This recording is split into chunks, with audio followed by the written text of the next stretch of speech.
Hi everybody, my name is Kiran Manthina. I am a advocate and regarding the topic today regarding the US F1 visa. So a lot of people will confused about how to apply the F1 visa without any consultancy. So today I want to explain some steps which I know, which I already experienced with these steps. So let me share my knowledge with you.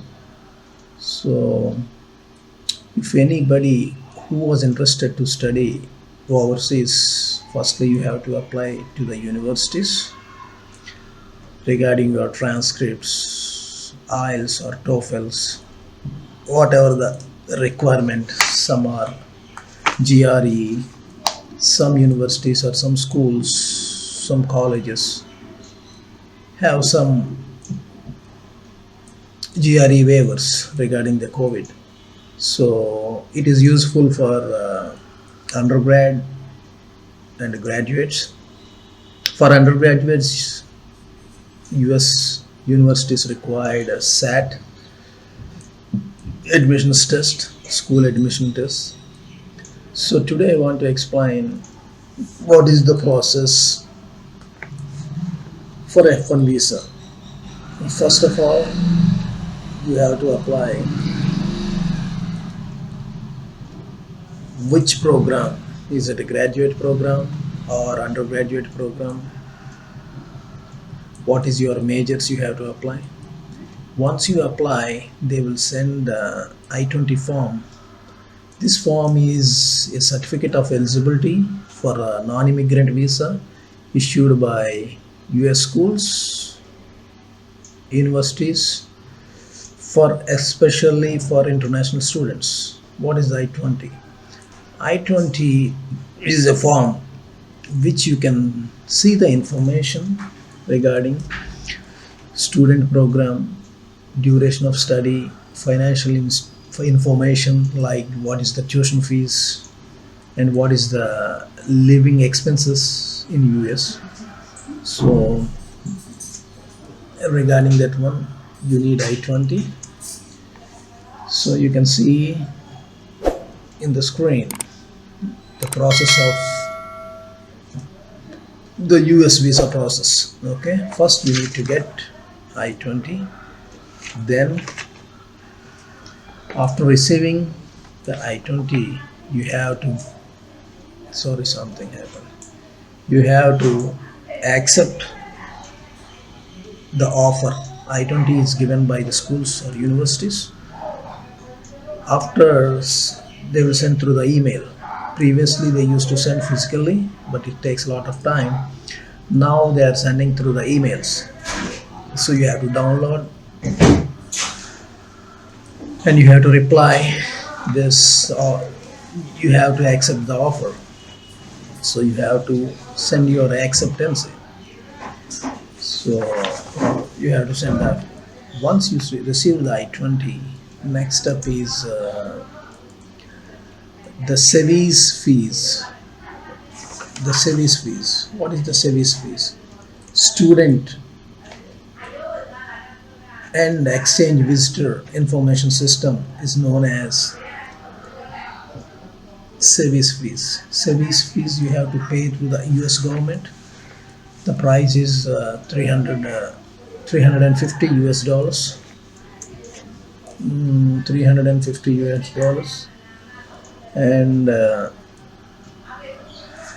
without paying fees, you cannot apply for US visa. So you can see on the screen the SEVIS fees.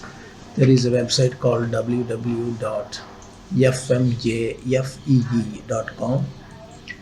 You have to enter the SEVI ID, which you can see in the I-20, and you have to pay the fees. After finalizing the first step, After receiving I-20, you have to pay the SEBI's fees. You click on the fmjfefe.com and pay the SEBI's fees. After paying the SEBI's fees, now you have to create the DS 160 form. This is the third step. What is DS 160?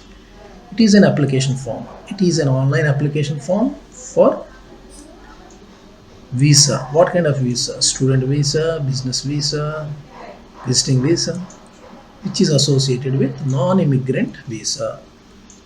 Okay, so what the information will be there? The information regarding your profile, what is your qualification, what is your citizenship, what is your permanent address, which university you are going, everything. Is there any relatives are there? That kind of information will be there in the DS 160. Okay, you can see on the screen DS 160. You have to fill through online.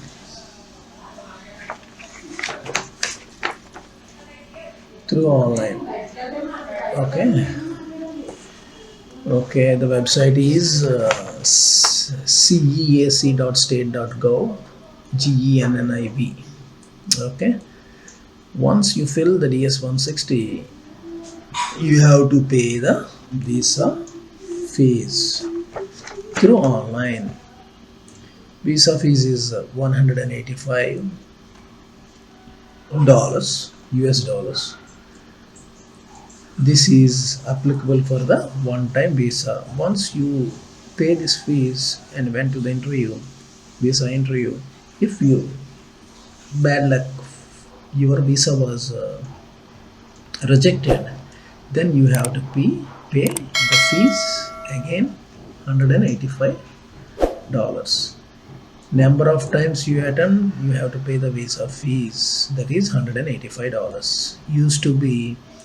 It used to be 160, now they increased to 185 recently. So SEBI's fees, one time you can pay, up to 12 months it is valid. So coming to the process schedule to the visa appointments, first you have to book your biometric,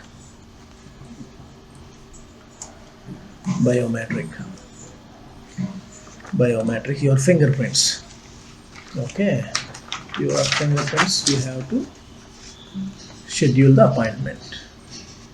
See, after September 11, 2001, due to terrorist attack, they want all the visitors who coming to the United States, they have to give the biometric mandatory. So where is the location? There are certain locations, there are 5 locations where you can give the biometrics. One is Hyderabad, Kolkata, Delhi, Mumbai and Chennai. So depending on your availability of slots, you can give your biometric. So what are the mandatory documents for the biometric? They called WAC, WAC, Visa Application Center. So you have to take a valid passport, minimum at least 6 months, and DS 160, not all pages, only the confirmation page and the appointment confirmation page. Okay, after biometrics, you have to schedule.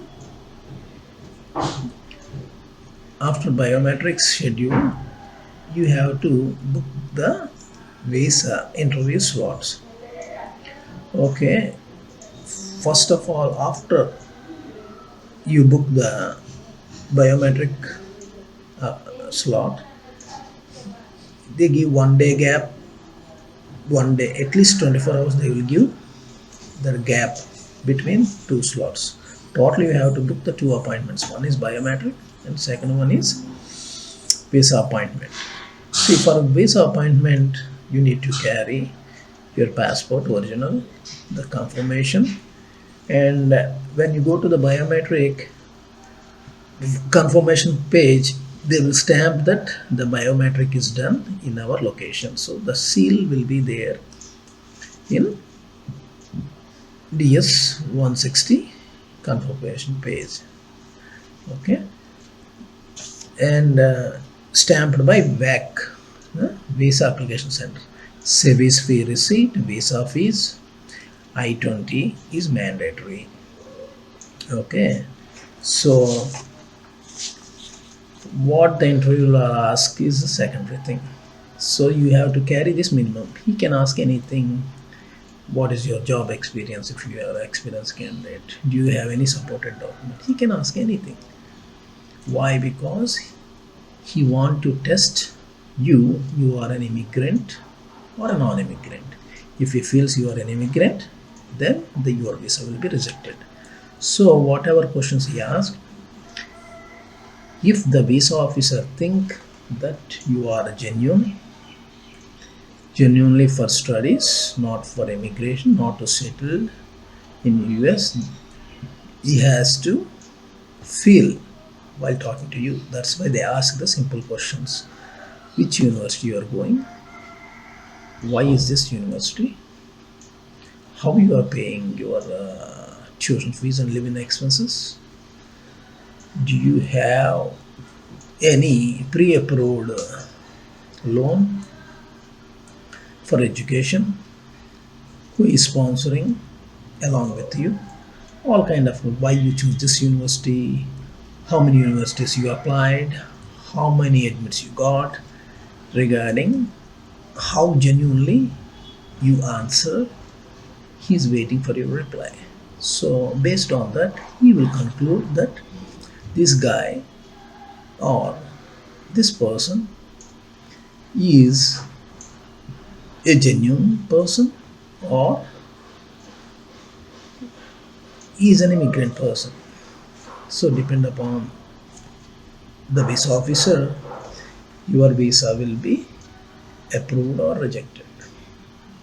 Okay, thank you. See you again in different video.